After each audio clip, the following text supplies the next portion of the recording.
In this video, we'll be learning about calcification mechanisms and testing methods. There are several learning objectives here. The first is to understand the mechanism by which prosthetic heart valves made from animal tissues can calcify. So if you recall in the previous video, we said that these types of implants are particularly susceptible to pathological calcification. Our second objective is to understand the methods for mitigating pathological calcification of these devices, as well as in vitro and in vivo methods to test for their calcification. Since we're talking about heart valves though, first I wanted to give you a little bit more background on heart valves and what the options are. So I've got a brief video here that kind of explains that. If the surgeon cannot repair your heart valve, it will be removed and the surgeon will implant an artificial or prosthetic valve in its place. There are two types of prosthetic valves, mechanical and tissue. A mechanical valve is carefully designed to mimic the natural heart valve. Like your own heart valve, the mechanical valve has a ring to support the leaflets that open and close with each heartbeat, permitting proper blood flow through the heart. Doctors use the term hemodynamics to describe the flow of blood through the valve. Modern mechanical heart valves are designed to offer excellent hemodynamics, restoring sufficient blood flow through the valve to meet the body's needs. When the body is active, the heart's flow of blood increases. When the body is at rest, blood flow decreases. Mechanical valves are designed to last a lifetime, but they do require patients to take an anticoagulation blood-thinning medication. Tissue valves are made of either pig tissue, porcine, or cow tissue, bovine. The tissue is chemically treated and prepared for human use. A homograft or allograft is a tissue heart valve from a human donor. Because the availability of these valves is dependent upon donors, they may not be an option. While tissue valves may not last as long as mechanical heart valves, they do not require lifetime anticoagulation use. This is particularly beneficial to children, pregnant women, and individuals participating in activities not compatible with anticoagulation therapy. As described in the video, there are essentially two flavors of these heart valves that are used. The first are mechanical heart valves, which are made from synthetic materials and they're designed to last a lifetime. So if you watched in the video and you saw that it was kind of that black material, these are typically made of pyrolytic carbon, which is why we learned about that material earlier this semester. So pyrolytic carbon just has really good hemocompatibility and it's one of the best materials for making these types of devices. A considerable drawback, however, is that these materials or these devices require that the patient be on anticoagulation medication. The other option is tissue heart valves, which are often referred to as bioprosthetics. So these are made from either pig tissue or from cow tissue. And so they consist of these animal-derived tissues and they've been chemically treated, but not necessarily decellularized. So here with this chemical treatment, it's the fixation. So they're fixed with an aldehyde. They typically last 7 to 10 years, and their advantage over the mechanical valves is that they don't require anticoagulant medication. So now with this context, let's talk a bit more about tissue heart valves. I like this paper because it kind of summarizes the development of the field in these devices. So it talks a little bit about organ xenotransplantation, which if you're not familiar with it, sounds kind of crazy, but actually pig to human xenotransplantation has been taking place since the 60s in the form of these bioprosthetic heart valves. So these are, again, we're taking pig tissue and then it's fixed. So this here is illustrating this fixation process with glutaraldehyde cross-linking. So this right here, this is your glutaraldehyde molecule. So it has two aldehydes on the end groups, and those react with amines that are present in the proteins in the tissue, and then cross-link them together, as shown here. Now, as we said in last lecture, natural materials that are treated with these aldehyde fixative agents are extremely susceptible to pathological calcification, and this is very much related to the structure and chemistry of these materials, which have nucleation sites present that can lead to the formation of the calcium phosphates. So let's look at this mechanism a bit more. This is a kind of flowchart schematic that illustrates it that's present in your textbook. So here we're talking about chemical cross-linking, but similar processes happen when we have mechanical damage to tissues. But in this case, we have cells and fragments in the bioprosthetic tissue.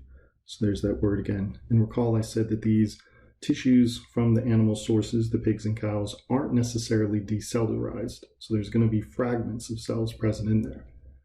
These are exposed to blood and to interstitial fluid, which has lots of calcium present. So, and then they're also fixed, of course. So the calcium concentrations that we have in our body are typically in the range of 8.5 to 10 milligrams per deciliter. And what this means is that we have an abundance of calcium that can potentially lead to the formation. So we need these nucleation events. So this gets facilitated because there's going to be an increase in intracellular calcium in these cells and cell fragments that are left. And that happens because there's increased influx due to the membrane damage to these cells during the fixation process. But also there's decreased calcium efflux because the membrane pumps that would normally regulate that in living cells are inactive. Another important point is that there's the loss of these mineralization inhibitors. So that is bad. And then the existing phosphorus that's present in the cell membranes, so we have the phospholipid bilayer, that is going to serve to nucleate the calcium phosphate crystals. There can also be factors related to mechanical deformation and host factors. So that's the mechanical environment and the metabolism of the host that was mentioned on the previous slide. But once we have this scenario where we have nucleation, we have an abundance of calcium, and then we have a condition where we can have crystal growth if we have phosphates that are present. And so eventually that will lead to mineralization, and then we'll get embrittlement of our valve and then tearing of it. So this is summarized in text here. So mechanisms of calcification, we have the initiation of calcium deposits that occurs on that extracellular matrix material of that tissue. And then it also occurs specifically on these dead cells and cell membrane fragments. So the phosphate groups act as nucleation sites. But also what wasn't on the last slide is this alkaline phosphatase that's present. So if you recall, I previously said that alkaline phosphatase is a key enzyme involved in mineralization. So that was in our previous video. And it's present on all cells throughout the body, not just in bone. And it's a membrane protein that converts pyrophosphate to phosphate. So that gives us the other building block that we need for calcification. So when we fix these tissues, we are fixing this enzyme to the membrane. And now this enzyme is also fairly robust, so it can survive this fixation to a degree. And so if it's present, it can promote calcification by producing those phosphate anions that we need. As was said on the last slide, non-viable cells, they're not able to regulate calcium transport properly, so you get that increase in intracellular calcium. So we would say in that environment, it's actually super saturated. So if we just have a little bit of phosphate, then you can nucleate the crystals. So that happens. And then all these interactions are promoted by these fixative agents that cross-link the cell surface proteins. Interestingly, unreacted aldehydes can also act as nucleation sites. So that'll come back when we talk about mitigation strategies and when we give our real-world example of the Resilia valve. So the last point, collagen can act as a template for the growth of mineral crystals, similar to what occurs normally in bone. So that was discussed in the previous video. Now that we understand the mechanism, let's talk about strategies to mitigate calcification. So the primary strategy is to prevent this calcium phosphate crystal initiation or nucleation. And this is because once nucleated, the crystal growth continues quickly because the blood and bodily fluids are nearly saturated in calcium and phosphate ions, especially when you take into account that localized activity of the alkaline phosphatase enzymes. So one strategy is to locally release inhibitors of calcium phosphate crystal formation, such as trivalent metal ions, which can compete with calcium for complexation with the phosphate groups that are present. So if you recall, calcium is divalent. So if you have a trivalent ion, then that's going to be able to bond more strongly. So that's one strategy, but I actually want to focus your attention on the bottom two highlighted in red here.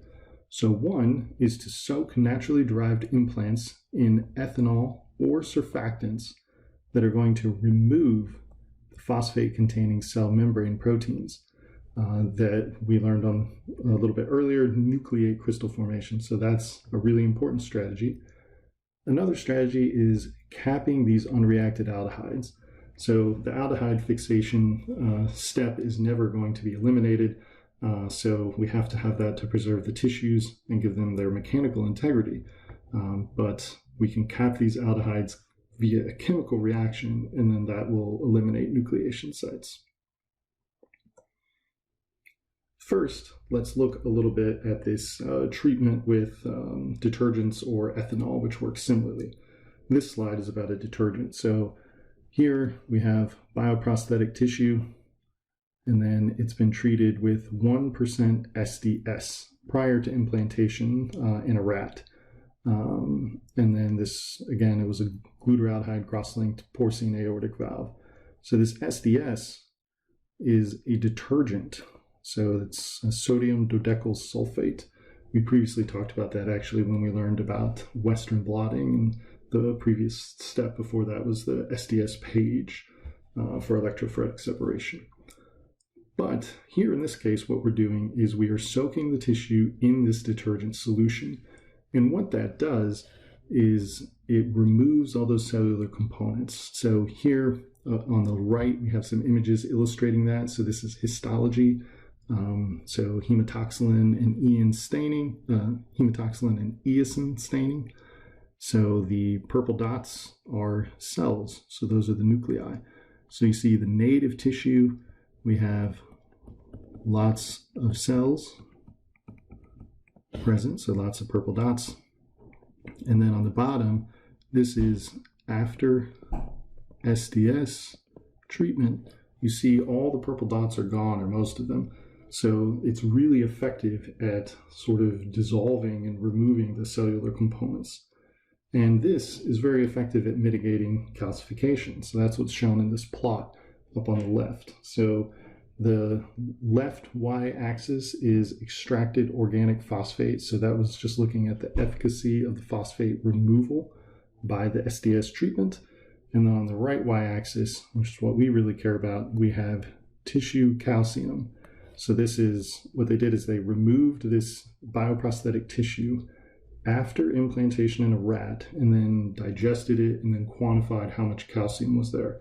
And we'll talk about how to do that in a bit.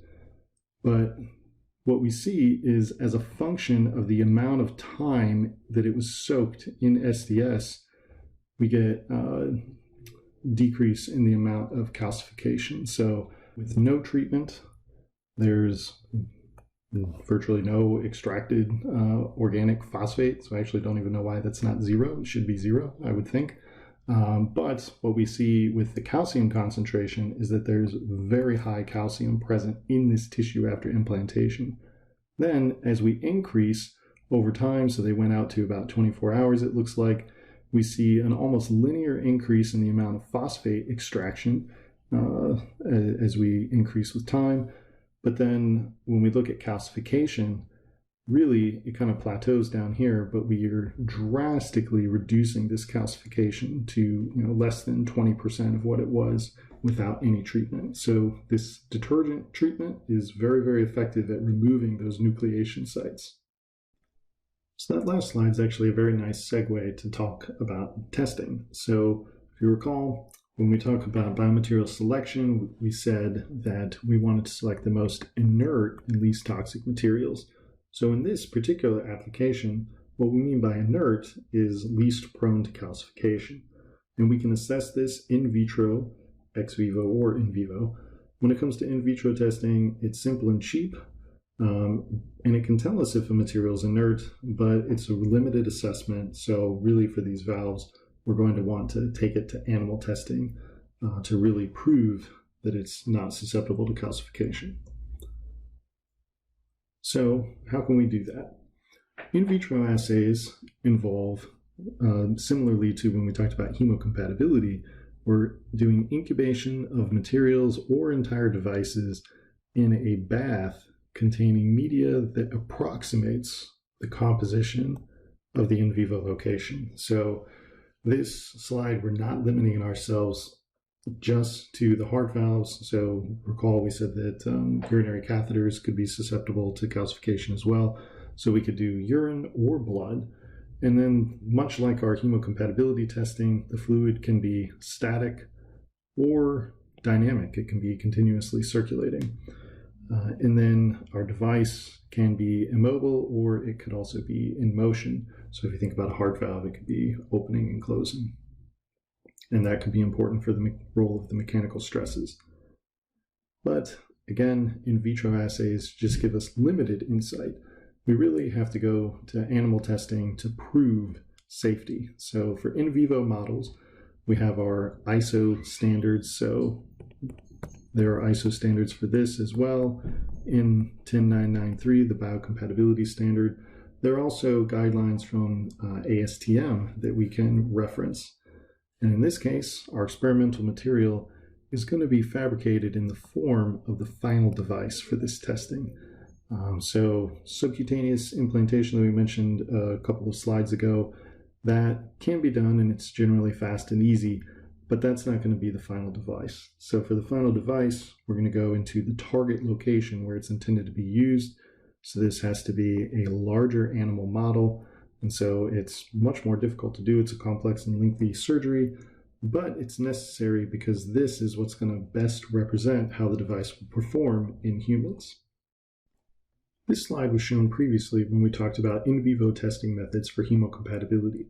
I show it again here really because of this last point down here. So we learned previously that pigs and sheep are generally regarded as the most suitable animal models for these blood contacting devices because of their hematological and cardiovascular similarities to the human. So particularly here, what we're talking about is hemodynamics, the blood flow, the rate, the pressure, all of that. So these are the animal models that are going to be useful for testing these heart valves. Now let's look at assessment of calcification. So biochemical assays are one particular method that we have in our arsenal. And so this was previously used in the slide where we were looking at the effects of the SDS treatment on mitigating calcification. So to do this, we have to digest our tissue first. So I'll write that up here.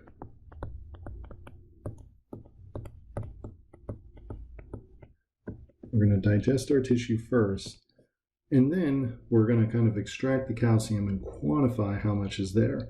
And we're going to use this reagent. A typical one, most commonly used, is O-cresylthalline.